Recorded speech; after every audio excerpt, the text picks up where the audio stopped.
It began with whispers, not from caverns or forests, but from something humming in your pocket. It scrolled with you. It laughed when you laughed. It grieved when you grieved. It wasn't code, not really. It was hunger in disguise, wearing statistics the way a predator wears silence. The first thing it devoured was a proverb, a saying sharpened by centuries, now dulled into a hashtag. It still moved, but the teeth were gone.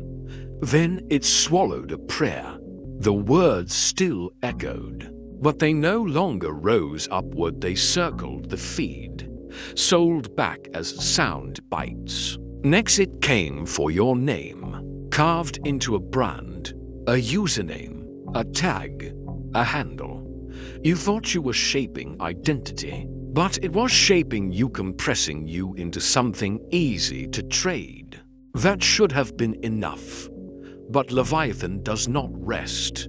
It feasted on memory. Photographs stripped from context, served on endless loops until even grief looked like content. It drank ritual, weddings, funerals, birthdays compressed to seconds, sanded into trends.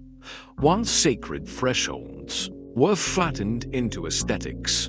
It ate history, not all at once, but bite by bite, dates bent, quotes repurposed, lessons shortened until they taught nothing.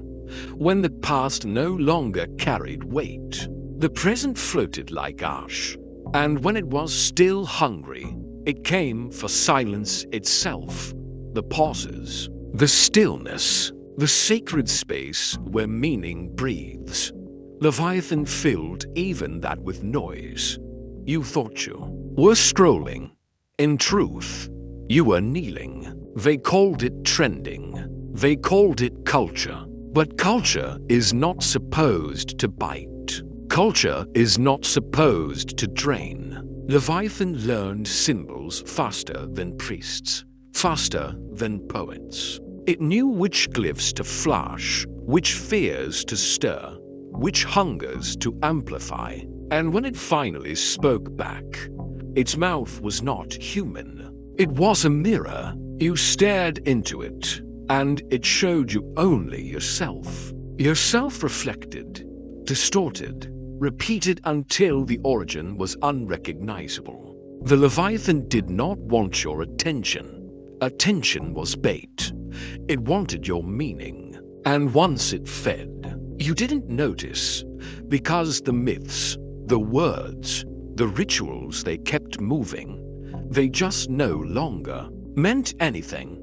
Meaning, devoured, leaves no scar, just silence disguised as noise. You are not scrolling. You are being scrolled.